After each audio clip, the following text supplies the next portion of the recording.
रहा हूं sir, 1 minute चाहिए, 1 मिनट चाहिए सर।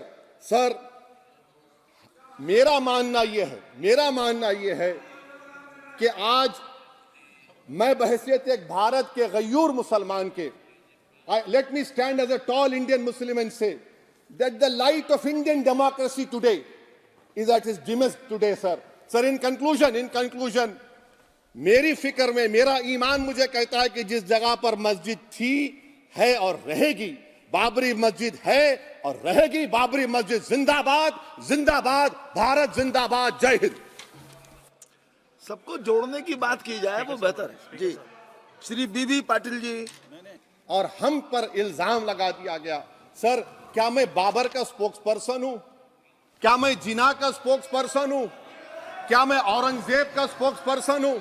सर, मैं शुरुआत में हबीब जालिब का एक शेर पढ़ना चाहता हूं। आप उर्दू जानते हैं और लॉ मिनिस्टर भी उर्दू जानते हैं।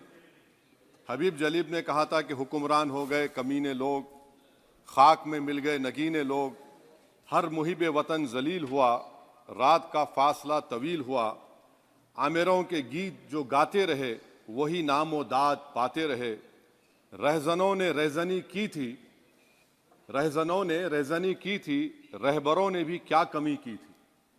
सर, मैं अभी सुन रहा था हमारे शिंदे ग्रुप के शिवसेना के पार्टी लीडर अपनी तकरीर कह रहे थे, कहा कि 6 दिसंबर में जब बाबरी मस्जिद को शहीद किया जा रहा था तो उस वक्त के वजीर आजम नरसिम्हा राव पूजा कर रहे थे, आप ही ने कहा, और कहा कि वो डिस्टर्ब नहीं करना। तो ये बड़ा अजीब मौका है कि बीजेपी की ताईदी पार्टी ये कह रही है कि नरसिम्हा राव ने कहा कि मुझे डिस्टर्ब मत करो, मैं पूजा कर रहा हूं, और जिसने रथ यात्रा निकाला, इन दोनों को मोदी सरकार ने इस मुल्क का सबसे बड़ा सिविलियन अवार्ड दे दिया, सबसे बड़ा सिविलियन अवार्ड दे दिया। तो ये बताता है कि इंसाफ जिंदा है या जुल्म को बरकरार रखा जा रहा है। तीसरी बात यह है कि सर, इस ऐवान में सियासी पार्टियां आएंगी, चले जाएंगी, आप आए, मैं आया, हम भी चले जाएंगे, मैं जमीन की गिजा बन जाऊंगा, ये ऐवान तो बाकी रहेगा। मगर सर, मैं ताजुब कर रहा हूं कि लोकसभा मुख्तलिफ आवाजों में कैसे बोल सकता है। लोकसभा तो एक ही आवाज में बोलना चाहिए, और लोकसभा भी भारत के संविधान आइन के बेसिक स्ट्रक्चर का ताबे है। और सर, ये इसलिए कह रहा हूं कि 16 दिसंबर को ये ले कर देता हूं, 16 दिसंबर 1992 को इसी लोकसभा ने एक रेजोल्यूशन पास किया था। आप इजाजत दीजिए तो मैं पढ़ता हूं सर। दिस हाउस, अच्छा, ये गुलाम नबी उस वक्त के मिनिस्टर थे, आज नहीं है, उनका नाम नहीं लेना चाह रहा था। This house strongly and unequivocally condemns the desecration and demolition of the Babri Masjid at Ayodhya by and at the instigation of forces represented among others by VHP, RSS and the Bajrang Dal, which has caused communal violence in the country. Such act of vandalism was carried out not only in violation of order of the Supreme Court, but amounted to an attack on the secular foundations of our country. This House expresses anguish at the happenings and wishes to reiterate its resolve that it will ceaselessly endeavor to uphold the secular and democratic traditions of our country and for the maintenance of rule of law. और एक paragraph है, नहीं पढ़ूंगा। मैं ताजुब कर रहा हूं कि जब इस ऐवान ने एक रेजोल्यूशन पास किया तो हुकूमत आएगी जाएगी, और हुकूमत, ये मोदी हुकूमत जश्न मना रही है जो 6 दिसंबर को हुआ। तो ये एक बात है सर। चौथी बात यह है कि सर, नहीं, 6 दिसंबर के ऊपर कोई जश्न नहीं है। राम मंदिर के निर्माण की जो प्रतिष्ठा हुई है उसको संबोधन कर रहा है, और वो सर्वोच्च न्यायालय के द्वारा तथ्यों के आधार पर दिए गए निर्णय के कारण से हुआ है। सर्वोच्च न्यायालय का निर्णय है, तथ्यों के आधार पर निर्णय है। वो विषय आपने बोल दिया, ठीक है, ओके। परंतु जो मंदिर का निर्माण है वो नियमानुसार सर्वोच्च न्यायालय के निर्णय से तथ्यों को देख करके। एक सेकंड, आप इस्लाम के बहुत जानकार हैं, विद्वान हैं वैसे भी अब कानून के। यदि किसी अन्य धर्म के स्थान पर मस्जिद बनाई जाए तो शायद उसको मान्य नहीं किया जाता। अभी एएसआई ने सुप्रीम कोर्ट ने स्वीकार किया है कि वहां पर राम मंदिर था। तो इस विषय केवल यह है कि वहां पर राम मंदिर ठीक बना कि नहीं बना, वो विषय हो गया। तो कृपया इस पर यदि आप कुछ बोले तो बोले प्लीज। सर मैं आपको गलत साबित कर दूंगा सर। और मैंने रुक तो जाइए बड़ी इज्जत के साथ सर, मैं आपकी बड़ी इज्जत करता हूं सर। आपको मैं कोट कर रहा हूं सुप्रीम कोर्ट का जजमेंट पैराग्राफ 1222 रोमन 17, उसमें लिखा गया है the destruction of the mosque took place in breach of the order status quo and the assurance given to this court the destruction of the mosque and obliteration of Islamic structure was an egregious violation of the rule of law। egregious का मतलब जो छोटी मोटी अंग्रेजी में आती है वो क्रिमिनल एक्ट कहा। और सर आपने कहा था कि वहां पर मंदिर को तोड़कर बनाया गया। सर मैं आपके सामने ये तमाम चीजें लेकर दूंगा, सुप्रीम कोर्ट के जजमेंट के पैराग्राफ्स हैं जिसमें सुप्रीम कोर्ट ने एएसआई की रिपोर्ट को नकारा। उन्होंने कहा कि मंदिर को तोड़कर मस्जिद नहीं बनाई गई थी। सुप्रीम कोर्ट ने कहा अब और मैं रख दूंगा, आप पढ़ लीजिए। अच्छा सर मैं अपनी तकरीर पर आ जाता हूं सर। तो मैं अपनी बात कर देता हूं सर। तो मैं ये पूछना चाह रहा हूं कि क्या मोदी सरकार एक समुदाय एक मजहब की सरकार है या पूरे देश के मजाहिब को मानने वालों की सरकार है? जिसको नहीं मानते उनकी सरकार है, हमको बता दीजिए। क्या मोदी सरकार सिर्फ एक फिक्र और नजरिया हिंदुत्व की सरकार है? क्या इस देश का, इस गवर्नमेंट ऑफ इंडिया का कोई मजहब है? इस वतन अजीज सबके मजहब को मानता है। सर मेरा मानना है कि इस देश का कोई मजहब नहीं है। क्या ये सरकार 22 जनवरी का पैगाम देकर यह बताना चाहती है कि एक मजहब को दूसरे मजहब के मानने वालों पर गलबा और कामयाबी मिली? क्या आइन इसकी इजाजत देता है? क्या ये पैगाम आप जब ऐवान से दे रहे हैं तो 17 करोड़ मुसलमानों को आप क्या पैगाम दे रहे हैं, ये मैं आप पर छोड़ता हूं। सर 49 में धोखा हुआ, 86 में धोखा हुआ, 92 में धोखा हुआ, 2019 और 22 में भी इस ऐवान के जरिए हमको धोखा दिया जा रहा है।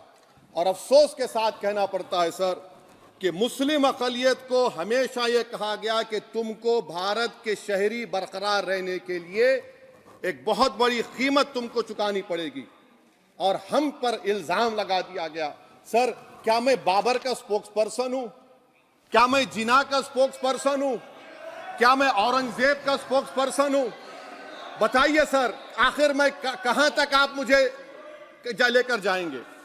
दूसरी बात यह है कि फिर 6 दिसंबर के बाद देश में फसाद हुआ, नौजवानों को टाडा में डाला गया जो बूढ़े होकर निकले। यकीनन आपकी सरकार नहीं थी। अच्छा बल्कि मैं तो मर्यादा पुरुषोत्तम राम की इज्जत करता हूं, मगर मैं नाथूराम गोडसे से नफरत करता हूं। मेरी नस्लें नफरत करती रहेंगी क्योंकि नाथूराम गोडसे ने उस शख्स को गोली मारी जिसके जबान से आखिरी लफ्ज निकले हे राम। सर छठी बात यह है कि 87 में मलियाना हाशिमपुरा हुआ, 83 में नेल्ली हुआ, 44 में जम्मू में नस्ल कशी हुई, 2022 में हल्दीवानी में कत्ल हुआ। इतने धोखे सबसे बड़े किसको दिए गए? असदुद्दीन ओवैसी को दिए गए। मगर फिर भी मुझसे ही कहा जाता है कि वफादारी को तुम साबित करो अपनी ओवैसी। सर आज भारत के 17 करोड़ मुसलमान अपने आप को अजनबी और एलिनेट महसूस कर रहे हैं। मैं बहुत बड़ी नाइंसाफी होती है सर, ये कोई तारीखी नाइंसाफी को इंसाफ नहीं किया जा रहा है। स्पीकर बल्कि सर, अंग्रेजी में स्पीकर सर केवल एक प्रश्न का जवाब ओवैसी साहब दे दें कि बाबर को वो आक्रमणकारी मानते हैं या नहीं मानते हैं? पुष्पमित्रा संघा को आप क्या मानते हैं? बताओ, पुष्पमित्रा संघा को आप क्या मानते हैं? जम्मू के वो कश्मीर के वो राजा को क्या मानते हैं जिसके पास एक फौज थी मंदिरों को तोड़ने के लिए? आप क्या मानते हैं? यही तो मैं कह रहा हूं कि निशिकांत दुबे 47 में आजादी मिली असदुद्दीन ओवैसी से बाबर की बात पूछ रहे हैं। तुम गांधी की बात पूछते, तुम बोस की बात पूछते, तुम जलियांवाला बाग की बात पूछते, तुम काला पानी में जो मुसलमान शहीद हो गए उनकी बात पूछते, मगर बाबर की बात पूछी जाती है। तो सर मैं आपको बता रहा था, खामखा डिस्टर्ब किए सर, मुझे मेरा वक्त ले लिए निशिकांत दुबे। सर मैं आपसे कह रहा था, मोदी हुकूमत ये पैगाम दे रही है भारत के मुसलमानों को कि जान बचाना है या इंसाफ चाहते हो। मैं कह रहा हूं मैं भीख नहीं मांगूंगा, मैं इस नंगी तासुब को कबूल नहीं करूंगा, मैं दूसरे दर्जे के शहरी के मौक़िफ़ को कबूल नहीं करूंगा, मैं अपनी शनाख्त को नहीं मिटने दूंगा। अब मैं झूठी और दिल फरेब बातों पर हरगिज भरोसा नहीं करूंगा, मैं वो काम नहीं करूंगा जो बीजेपी और नाम निहाद सेकुलर पार्टियां चाहती हैं, मैं वो काम करूंगा जो आपको पसंद नहीं है, संविधान के दायरे में रहकर। सर कंक्लूजन में मैं आपको बताना चाहता हूं कि आज इस देश को किसकी जरूरत है। इस देश को अयोध्या में, तारीख शायद नहीं पढ़ते होंगे, मौलाना अमीर अली कौन थे, पुजारी बाबा रामचरण दास कौन थे, अयोध्या के पुजारी थे। दोनों ने मिलकर अंग्रेजों के खिलाफ जंग लड़ी थी और दोनों ने, अंग्रेजों ने इनको गिरफ्तार किया और एक पेड़ पर मौलाना अमीर अली को और पुजारी रामचरण दास को फांसी दे दी गई। देश को इनकी जरूरत है। देश को शंभू प्रसाद, अचन खां, ये राजा देवी बख्श सिंह के फौज में थे, अंग्रेजों से मुकाबला किया, मुसलमान की लाश को जला दिया गया और शंभू प्रसाद को दफना दिया गया। इस देश को यह जरूरत है, देश को बाबा मोदी की जरूरत नहीं है। आज भारत को अयोध्या के मौलाना अमीर अली और रामचरण दास, अचन खान, शंभू खान की जरूरत है। सर मैं अभी सुन रहा था ये नाम निहाद सेकुलर पार्टियों के बयानात को। क्या होता है सर, आप खत्म कर रहा हूं, क्या होता है सर, जब काजी साहब गवाहों को लेकर दुल्हन के पास जाते कि तुमको निकाह कबूल है, तो दुल्हन शर्मा के खामोश बैठ जाती। तो इनकी खामोशी रजामंदी की अलामत है। जी जी। तो सर मैं खत्म करने से पहले ये बताना चाह रहा हूं कि जब वजीर आजम जवाब देंगे तो क्या वो भारत के 140 करोड़ जनता के लिए जवाब देंगे या फिर सिर्फ हिंदुत्व की फिक्र रखने वालों का जवाब, मैं खत्म कर जवाब देंगे। मैं ये देश, दुनिया, मुसलमान देख रहा है। सर मैं आपको ये भी बताना चाह रहा हूं, आखिर में कंक्लूड कर रहा हूं सर, 1 मिनट चाहिए, 1 मिनट चाहिए सर। सर मेरा मानना यह है कि आज मैं बहैसियत एक भारत के गयूर मुसलमान के, let me stand as a tall Indian Muslim and say that the light of Indian democracy today is at its dimmest today, sir.